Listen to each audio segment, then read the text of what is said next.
चुका है, वादा पूरा करने की बारी आ चुकी है। उनसे हम रूबरू होंगे, लेकिन उससे पहले दिल्ली की नई मुख्यमंत्री रेखा गुप्ता थोड़ी ही देर में यमुना घाट पहुंचने वाली है। यमुना के वासुदेव घाट पर वो वहां पर पहुंचेंगी अपने मंत्रिमंडल के साथ में। उसके बाद वहां पर आरती की जाएगी और उसके बाद सीधे शाम को 7 बजे दिल्ली कैबिनेट की पहली बैठक होने वाली है। उम्मीद की जा रही है कि उससे पहले मंत्रियों को अपने पोर्टफोलियो की घोषणा भी मुख्यमंत्री की सचिवालय की तरफ से की जाएगी।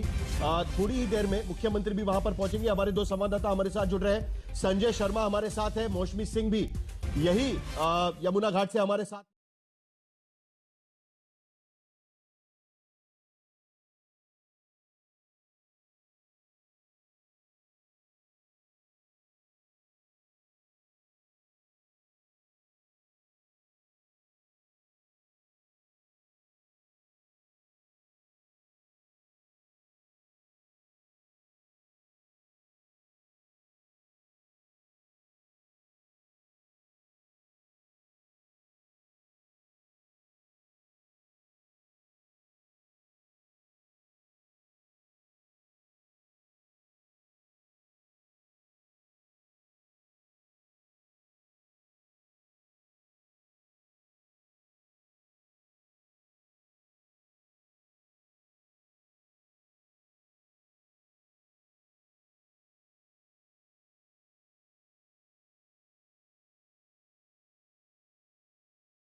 बहुत बहुत शुक्रिया मौसमी और संजय शर्मा, आप दोनों का। हमारे साथ में तमाम मेहमान जुड़ चुके हैं। सैयद जफर इस्लाम भारतीय जनता पार्टी की तरफ से यहां पर जुड़ रहे हैं। सुप्रिया श्रीनेत कांग्रेस का प्रतिनिधित्व करेगी। अनुराग ढांडा आम आदमी पार्टी से इस चर्चा में शामिल होंगे। आशुतोष और संगीत रागी, दो हमारे पॉलिटिकल एनालिस्ट भी इस चर्चा में शामिल होंगे। सैयद जफर इस्लाम, मुझे 2015 की वो तस्वीर याद आ रही है जब पहली बार मुख्यमंत्री अरविंद केजरीवाल अपने सचिवालय जा रहे थे। तब वैगन आर में बैठकर जा रहे थे। खूब सारी तारीफ हो रही थी, खूब सारी वाहवाही बटोरी जा रही थी। लेकिन 10 साल के बाद सवाल उठने लगे कि भाई इतना बड़ा बंगला कैसे बना लिया। कहीं यही बात बीजेपी के साथ ना हो जाए। आज शुरुआत तो कर रहे हैं यमुना आरती से, लेकिन यमुना साफ करना इतना आसान भी नहीं है। बहुत सारे जो प्रॉमिसेस किए हुए हैं उसका अंबार लगा हुआ है। सैयद जफर इस्लाम, देखिए साहिल जी, आज दिल्ली की जनता का आभार है, उनका आशीर्वाद है। आज एक साफ सुथरी सरकार है जो दिल्ली की जनता को समर्पित होकर दिल्ली प्रदेश के हित में काम करेगी। और जिन लोगों ने दिल्ली को लूटा है उनको एक एक पाई का हिसाब किताब देने पे मजबूर करेगी। आज एक विमेन एम्पावरमेंट का भी दिन है।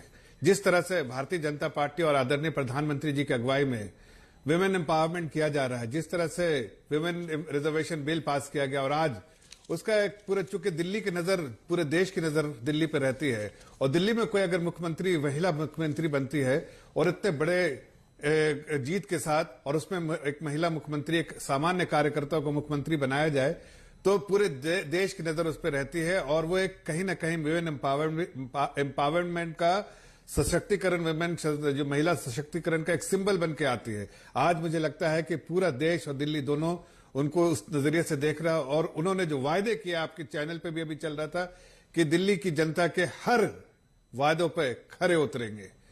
ये मुखौटा पहनने वाली सरकार नहीं, जो केजरीवाल जी मुखौटा, दिल में कुछ अरमान और ऊपर में कुछ और बातें कुछ और जबान। तो आप देखिए 2015 में और 2012 में से लेके 2020 तक में जो उनमें चेंज आया है वो अपने आप में एक मिसाल है कि वो उन मुखौटा पहने रहते थे, मफलर बांध करके मुखौटा पहने रहते। आज मैं आपको वादा करता हूं आपके चैनल के माध्यम से पूरे देश की और प्रदेश की जनता को कि हमने जो भी वायदे किए हैं वो पूरा करेंगे। महिलाओं के अकाउंट में जिस तरह से छत्तीसगढ़ कैसे में, पूरे करेंगे, प्रदेश में और एक एक चीज आपसे सैयद जफर इस्लाम में पूछूंगा, क्योंकि दिल्ली का बजट मेरे सामने पड़ा हुआ है और इस बजट को लेकर भी हम चर्चा करेंगे। लेकिन उससे पहले सुप्रिया श्रीनेत, पहली महिला मुख्यमंत्री भारतीय जनता पार्टी की आज की स्थिति में दिल्ली में बनाई गई है और जो अपेक्षा थी उसके तहत भारतीय जनता पार्टी कह रही है महिलाओं का सम्मान किया जा रहा है। क्या अपेक्षाएं लेकर आप इस सरकार को देख रही है, क्योंकि आपने जो तमाम सवाल उठाए थे उन सवालों के मद्देनजर आम आदमी पार्टी की सरकार को मुश्किलें झेलनी पड़ी थी। तो आपकी उम्मीदें क्या है इस सरकार से और क्या आपको लगता है कि जिस तरीके से शुरुआत की जा रही है वो सही दिशा में जाएंगे? नहीं, क्योंकि मैं एक माइक्रो माइनॉरिटी हूं इस चैनल पर, मैं एक अकेली महिला हूं, तो मुझे नहीं लगता कि ये सिंबोलिज्म से सिर्फ महिला एम्पावरमेंट हो जाएगा। यहाँ पर महिलाओं के अकाउंट की बात जफर भाई करने लगे थे जब मेरे पर आप आए।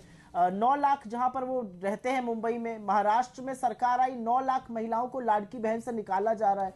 उन्हीं को बचा लीजिए पहले, बाद में यहाँ पर आकर चीजें करिएगा। देखिए, ऐसा है कि रेखा गुप्ता जी मुख्यमंत्री बनी है, उनको मेरी अग्रिम शुभकामनाएं। मैं आशा ही करती हूँ कि वो दिल्ली में प्रशासन और जो अपराध है महिलाओं के खिलाफ और जो अपराध की दर है अदरवाइज भी, उसको थोड़ा कंट्रोल करने का काम करेंगी। अमित शाह जी की दिल्ली पुलिस शायद अब ज्यादा मुस्तैदी से काम कर पाएगी। लेकिन उनका जो थोड़ा बहुत बैकग्राउंड कल से सोशल मीडिया पे चल रहा है, जिस तरह की भाषा उन्होंने महिलाओं के लिए भी कही है, महिला नेत्रियों के लिए कही है या खुद केजरीवाल जी के लिए कही, मुझे वो पढ़ के थोड़ा दुख हुआ। लेकिन ऐसे ही लोग बीजेपी में बढ़ते हैं, आप देख लीजिए, चाहे वो कपिल मिश्रा हो या अनुराग गोलीमारो ठाकुर हो या बाकी प्रवक्ता हो। जफर भाई तो फिर भी थोड़े सज्जन व्यक्ति हैं। मेरा अपना मानना, मैं एक चीज यमुना जी पर जरूर कहना चाहती हूँ, हमारी नदियां जो हैं वो हमारे धर्म और हमारे शास्त्रों में बहुत उनकी अहमियत है। जिस यमुना को साफ करने का वादा केजरीवाल जी ने किया था और वादा खिलाफी करी, वो वादा खिलाफी तो दिल्ली सरकार की, केंद्र सरकार ने भी की थी, क्योंकि जब सुप्रीम कोर्ट ने 50 करोड़ की पेनल्टी लगाई थी तो आम आदमी पार्टी की सरकार पर भी लगी थी और केंद्र की सरकार पर भी लगी थी। लेकिन चलिए अब देखते हैं क्या होता है आगे। यमुना जी साफ हो, प्रदूषण से कुछ छुटकारा मिले। एक छोटा सा बच्चा 20-20 दिन के सिगरेट के बराबर एयर पोल्यूशन झेल रहा है। एमसीडी का जो शराब घोटाला हुआ उस पर देखिए क्या सच सामने आता है, क्योंकि बाकी जगहों पर तो लाभार्थियों को निकालने का काम हुआ है। मैं आशा करती हूं यहां पे जोड़ने का काम किया जाएगा। सुप्रिया श्रीनेत आज कह रही है कि जिस तरीके से यमुना सफाई मुंबई में, चलिए जफर इस्लाम जी आप जवाब दे दीजिए। आप तो मुंबई में रहते हैं, आपको पता है कि मीठी नदी का प्रॉमिस सालों साल से चल रहा है, वो काली की काली रह गई अभी भी। बोलिए। देखिए, चूंकि अभी मैं दिल्ली की बात कर रहा हूं इसलिए दिल्ली पे ही रहता हूं। जब महाराष्ट्र की बात होगी तो महाराष्ट्र के बारे में बताऊंगा। हकीकत यह है कि आज यमुना मैया के बारे में जो बात कही है, मैं उनको आश्वस्त करना चाहता हूं सुप्रिया बहन को कि आपकी जो मनोकामना है पूरे तौर से पूरी की जाएगी। और आपकी मनोकामना ही नहीं, प्रदेश की हर जनता की मनोकामना है और उसको साफ करने का काम कैबिनेट में स्वेरिंग इन सेरेमनी से पहले ही काम शुरू हो गया और साफ शफाफ करेंगे। बिल्कुल जो आपकी उम्मीदें हैं उस आपकी उम्मीदों पे भी खरे उतरेंगे। आप अपोजिशन में भी हो के आपको कहना पड़ेगा कि हाँ, भारतीय जनता पार्टी ने जो वादा किया था वो पूरा किया और मैं करने ये उसी दिशा में हमारी सरकार आज भी कैबिनेट की मीटिंग है, कई बड़े अहम फैसले होंगे। उस अहम फैसले से आपको एक डायरेक्शन दिखेगा कि हम बिल्कुल क्लैरिटी है हमें कि इस प्रदेश को किस तरह से मैं। और आपको एक बड़ी बात कहता हूं, आप एक मिनट, एक बड़ी बात कहता हूं, आप छोटी सी बात बाद में, एक बड़ी बात कहता हूं आपको, मैं वादा करता हूं। एक मिनट मेरी बहन, आप एक मिनट सुन लीजिए। आज दिल्ली में सरकार बनी है, 5 साल बाद दिल्ली जो है ना पूरी दुनिया के लिए एक सिंबॉलिक होगा। एक कैसा कैपिटल होना चाहिए, जो एक देश का कैपिटल कैसा होना चाहिए, वो भी एक एग्जाम्पल के तौर पर एग्जाम्पलरी होगा। तो आप इसके लिए जो उस दिशा में काम होगा और